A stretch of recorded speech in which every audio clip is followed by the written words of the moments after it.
पूछ रहे हैं दोस्तों सीज़न फ्रॉम से एपिसोड नंबर 4। मगर उससे पहले हम सेकंड और लास्ट एपिसोड जो थर्ड हमने देखी उसका रिव्यू।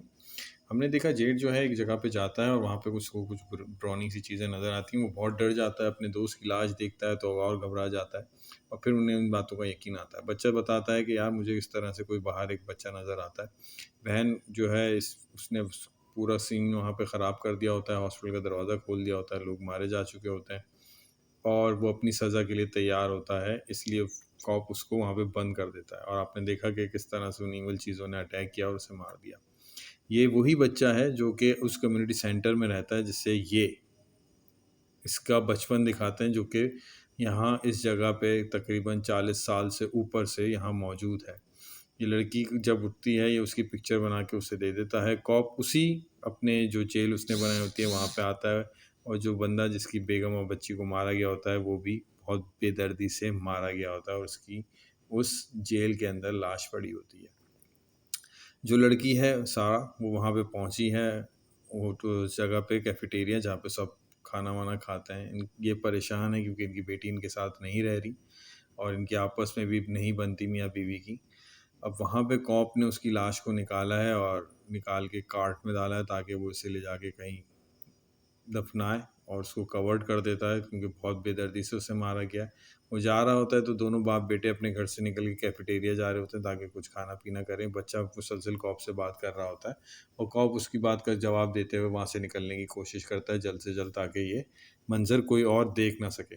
दोनों बाप बेटे कैफेटेरिया पे पहुँचते हैं। वहाँ पे ये लड़की जो कि उन फ्रीक्स के कब्जे में है, वो उससे बहुत अच्छे से बात करती है क्योंकि जो फर्स्ट एपिसोड में हमने देखा था बच्ची मारी गई। अब इस शहर के अंदर, इस सिटी के अंदर सिर्फ यही एक बच्चा है जो कि छोटा है, इसलिए हर कोई इससे बहुत प्यार और मोहब्बत से बात करता है। बाप जो कि है ऑर्डर देता है आप ये चीज़ें ले आएँ।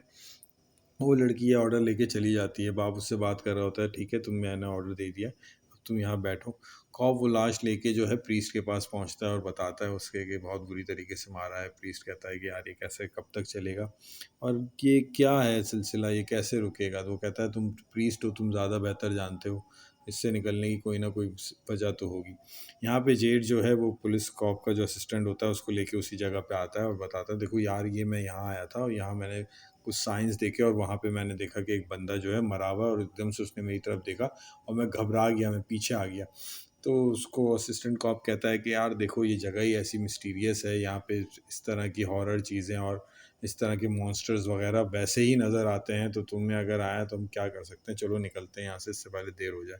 ये औरत जो है इसका शौहर मारा गया जो कि ये कॉप की असिस्टेंट की मदर है और इसी का वो जो बंदा था जो क्लिनिक में जिसका इलाज चल रहा था वो इसका हस्बैंड था। ये आती है, बच्चे से बहुत अच्छे से बात करती है, इसका मूड अच्छा हो जाता है क्योंकि ये बहुत अपसेट होती है, जो कि हमने लास्ट एपिसोड में देखा था। बाप अपने बेटे से बहुत हंस के बातें कर रहा होता है ताकि इनके घर का एटमॉस्फेयर थोड़ा चेंज हो। बाप उसे कहता है तुम खाओ पियो, मैं थोड़ा वॉशरूम से फ्रेश होके आता हूँ। वो उससे पूछता है लड़की से वॉशरूम, उससे इशारा करती है, वो वॉशरूम जाता है। बाप जो कि इंटरनल तौर पे बहुत परेशान है, वॉशरूम में घुसते ही वो रोना शुरू कर देता है क्योंकि बेटी जा चुकी है और वो इस सिचुएशन में फंस चुके हैं। और वहाँ पे ये बंदा पहुँचता है। बंदा जब यहाँ पे पहुँचता है तो वो देखता है कि बच्चा अकेला बैठा है। वो आके इससे बात करता है, वो कहता है कि तुमने मुझसे जिक्र किया कि तुमने खिड़की से बाहर किसी बच्चे को देखा था, तो तुम मुझे बताओ क्या ये वही बच्चा था, क्योंकि ये जो बंदा है यहाँ पे इतने अरसे से रह रहा है और इसको ड्रीम्स आते हैं और ये जो ड्रीम्स आते हैं उनको ड्राइंग करता है और ये जब अपनी ड्राइंग उस बच्चे को दिखाता है तो बच्चे को लगता है कि हाँ यार ये तो वही बच्चा है जिसको मैंने अपने खिड़की से बाहर देखा था, ये इसको कैसे मिल गया। तो ये कहता है कि ये बच्चा मैंने भी देखा है मगर ये मैंने बहुत पहले देखा था। जैसे कि हमने इस फोर्थ एपिसोड वहाँ से शुरू हुई जहाँ पे इस बंदे की जवानी को दिखा, मतलब इस बंदे की बचपन को दिखाया गया कि एक हाथ में पेंसिल बॉक्स लेके बढ़ रहा होता है, ये वही बच्चा है। ये उससे बात कर रहा होता है, इतने में पीछे से उसका फादर आ जाता है जो कि उससे वो पिक्चर्स लेता है और गिरबान पकड़ के कहता है कि तुम्हें हिम्मत कैसे हुई मेरे बेटे के करीब आने की और तुम आइंदा इसके करीब नज़र आए तो अच्छा नहीं होगा और ये है वो है, क्योंकि ये बंदा दिखने में थोड़ा क्रीपी और फ्रीकी सा है। तो इस वजह से जो भी के भी करीब होता है वो डर जाता है, मगर बेसिकली एक अच्छा बंदा है।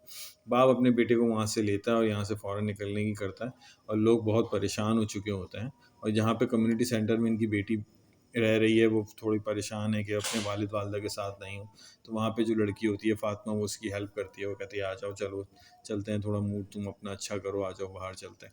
बाप अपने बेटे को लेके घर में आ गया आके वो अपनी बीवी को आवाज़ देता है, बीवी को नज़र नहीं आती क्योंकि वो अपनी बेटी से मिलने गई हुई होती है वहीं पर ही। मगर बेटी उससे कोई अच्छे से बर्ताव नहीं करती, कहती है आप दोनों के आपस में इतने झगड़े थे, मैं आपके साथ रह के क्या करूँगी, यहाँ कम से कम मुझे इस कम्युनिटी सेंटर में अच्छा लग रहा है, मेरे दोस्त बन रहे हैं, मैं यहाँ पे हैप्पी हूँ और आप लोग वहाँ अपने घर पे रहें, मैं यहाँ रहूँगी खुशी से, जब मुझे लगेगा तो मैं आ जाऊँगी और ये अपना ये भी रख लें स्वेटर जो आप लेके मेरे लिए आई थी। और यही माँ उसको कहती है देखो आ जाओ साथ चलते हैं।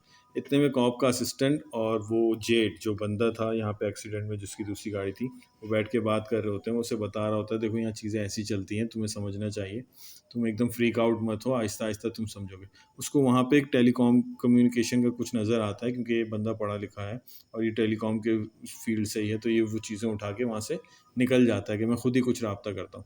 यहाँ पे दोनों मियाँ बीवी बैठे हुए आपस में डिस्कशन कर रहे हैं कि जो भी चल रहा है गलत चल रहा है, वो बेटी हमसे मिल नहीं रही और ये इस तरह के मामलात हैं और हमारे आपस में भी मामलात अच्छे नहीं हैं। इतने में क्या होता है कि बच्चा उस कमरे में अपने घर में ही होता है, जो घर उसे उन्हें वहाँ पे उस जगह पे अलाउ किया जाता है, तो उसकी खिड़की पे नॉक होता है, वो देखता है तो वही बंदा जो कि उसका कहता है कि मैं तुम्हारा दोस्त हूँ, वो वहाँ पे पहुँचता है, उसको हाथ हिलाता है, उसको इशारा करता है कि चलो गेट से तुम बाहर आओ, क्योंकि वो बहुत इंटरेस्ट ले लेता है कि बच्चा उसको बताता है कि वहाँ मुझे कोई दिखा था, तो वो बताता है मुझे भी वो नज़र आया था, चलो चलते हैं। वो अक्सर व बेशतर इस तरफ जंगल की तरफ जाता है, तो हम दोनों साथ चलते हैं। वो उस बच्चे को अपने साथ लेके उसके घर से वहाँ पे जंगल की तरफ निकल जाता है, उसकी तलाश में, वही बच्चे की जो कि वाइट कपड़ों में इन्हें नज़र आता है। धीरे धीरे जब वो आगे की तरफ जा रहे होते हैं जंगल के अंदर, वो दोनों आपस में बात कर रहे होते हैं, बच्चा उसे अपने बारे में कुछ चीज़ें बता रहा होता है। इतने में उन्हें उनकी नज़र पड़ती है उस ही बच्चे के ऊपर जो कि आगे की तरफ जा रहा है। वो देखो, वो बच्चा जा रहा है, चलो हमें उसका पीछा करना चाहिए, ये कहाँ जाता है? क्योंकि अब ये पता नहीं कि ये बच्चा रियल है या बच्चा ये अज़म्पशन है या बच्चा इन्हीं नज़र आता है। इतने में दोनों माँ-बाप अंदर आते हैं और बच्चे को ढूँढना शुरू करते हैं, जो कि बच्चा उनको नहीं मिलता क्योंकि बच्चा तो बाहर जा चुका है। और बच्चे को ढूँढने के लिए वो जैसे ही बाहर आते हैं, तो वो बच्चा सही से चल नहीं पाता, तो उसको एक वो बना के दिया जाता है लकड़ी का, वो भी पड़ा हुआ होता है और माँ-बाप उसके पीछे निकल जाते हैं। उस बच्चे का पीछा करते-करते एक बहुत ही अजीब से दरख़्त के पास पहुँचते हैं। उस दरख़्त के अंदर एक छेद होता है और उस सुराख के अंदर वो एक पत्थर लेता है और डालता है। वो कहता है कि ये क्या किया? वो कहता है मैं चेक करना चाह रहा हूँ, ये दरख़्त इतना गहरा है कि नज़र नहीं आ रहा। मगर वो जैसे ही पत्थर फेंकता है तो दूसरी तरफ से वो पत्थर वापस आके गिरता है। वो कहता है देखा, इस जगह पे बहुत सारी चीज़ें ऐसी हैं जो हम नहीं जानते और मैं यहाँ पे इतने अरसे से यहाँ पे हूँ और मुझे आज तक रास्ता नहीं मिला। ये देखो, ये पत्थर मैंने यहाँ पे फेंका है और ये इस साइड पे आया है। तो ऐसी क्या वजह है कि हमें पता चल जाएगा, हमें ढूँढना पड़ेगा। तो इस तरह से क्या होता है, अभी ये आपस में बात ही कर रहे होते हैं कि इतने में उसको कोई चीज़ों की आवाज़ें आ रही होती हैं, इसको वो मंज़र नज़र आ रहा होता है जब ये यहाँ पे पहुँचा होता है। इसको ये वो बच्चा भी दिख रहा होता है, वो अपने कानों पे हाथ रख लेता है और वो बच्चा परेशान होके उससे कहता है ये क्योंकि वहाँ पे उस पेड़ के अंदर घुसना चाह रहे होते हैं। माँ-बाप भी उसी पे जंगल में पहुँच गए हैं, अपने बेटे को आवाज़ें लगा रहे हैं, मगर थोड़ा वो उनसे दूर होता है और इसी तरह वो जब यहाँ से जाने के लिए कर रहे होते हैं, तो माँ-बाप को कुछ कुत्ते वहाँ पे घेर लेते हैं, जंगली कुत्ते। और वो दोनों डर जाते हैं कि ये हम कहाँ फँस गए, बच्चा भी नहीं मिल रहा और कुत्तों ने भी हमें घेर लिया। इतने में क्या होता है कि वहाँ पे यही जो बंदा फ्रीकी होता है, इसके साथ जो बच्चा है मौजूद, वो एक फायर मारता है। उसके पास गन होती है, वो उधर उनकी हेल्प के लिए पहुँच जाता है और फ़ौरन माँ-बाप अपने बच्चे को देख के उसके करीब आते हैं, उसके गले लग जाते हैं। मगर बाप क्योंकि पहले उसके साथ बहुत बुरा बर्ताव कर चुका होता है, वो दोबारा उसके करीब आने की कोशिश करता है, मगर वो फ़ौरन अपनी गन निकाल के उसको वार्न कर देता है। वो कहता है देखो, मैं किसी को कोई नुकसान नहीं पहुंचाना चाहता, तो तुम मेरे से दूर रहो। मैं तुम्हारे बेटे के साथ जो भी है वो मेरा उससे फ्रेंड है और मैं उसको कोई नुकसान नहीं पहुंचाना चाहता। वो वापस आता है उसी कम्युनिटी सेंटर में जहाँ पे वो रहता है, वहाँ पे वो सारी अपनी पेंटिंग्स निकालता है क्योंकि उसको अजम्पशन और ड्रीम्स इस तरह के आते हैं कि वो सब चीज़ें ड्रॉ करता है। और जब वो ड्राइंग में वो चीज़ें निकालना शुरू करता है तो उसे वही कुत्ते नज़र आते हैं जो अभी पार्क जो जंगल में इन्होंने देखे इनके एतराफ़ में, और वही चीज़ें ये याद कर रहा होता है कि जब ये यहाँ पहुँचा था, तो इसको किस सिचुएशन का और किस चीज़ों का फ़ेस इसने किया था। वो बहुत घबरा जाता है और सारे अपनी ड्राइंग्स वगैरह निकाल के सब चीज़ें चेक करना शुरू करता है, जो-जो चीज़ें ये देखता रहा है, जो-जो चीज़ें इसको वहाँ पे नज़र आई हैं कि ये जब आया था तो यही ज जगह थी या यही प्लेस थी और इस तरह से यहाँ लाशें पड़ी हुई थी, बहुत बुरी हालत में कटी हुई। वो बच्चा आगे की तरफ जा रहा था, ये उसके पीछे-पीछे जा रहा था।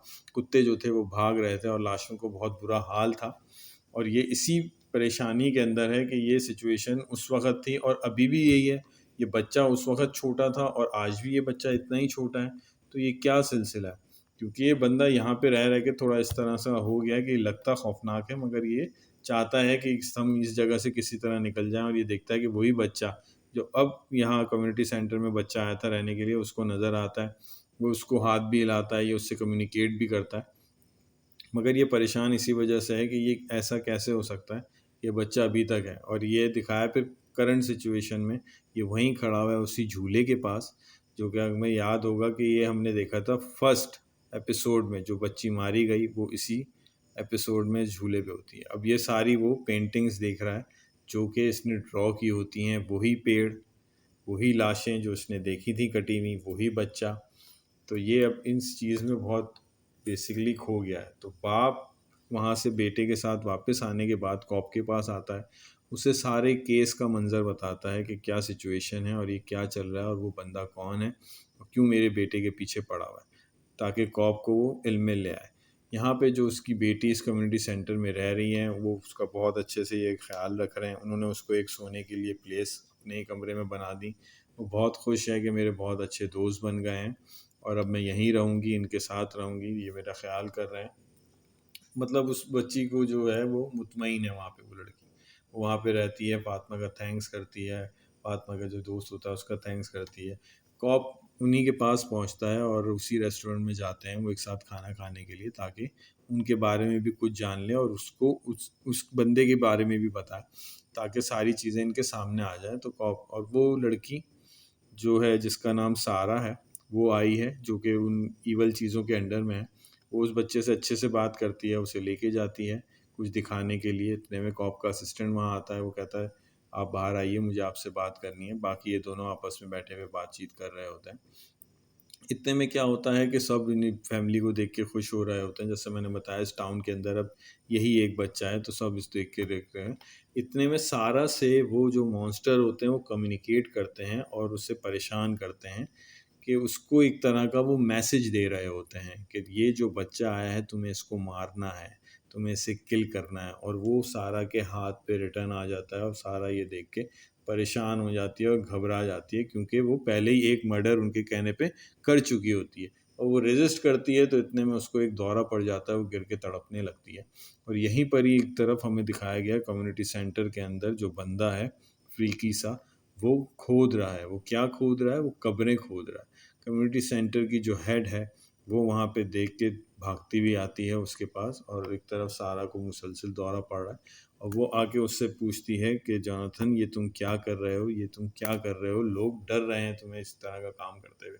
जोनाथन आगे से उसको जवाब देता है कि मैं तुम्हारी मदद कर रहा हूँ, तुम्हारे लिए आसानी कर रहा हूँ, क्योंकि ये कुछ आगे का देख चुका होता है जो कि बहुत ख़तरनाक है।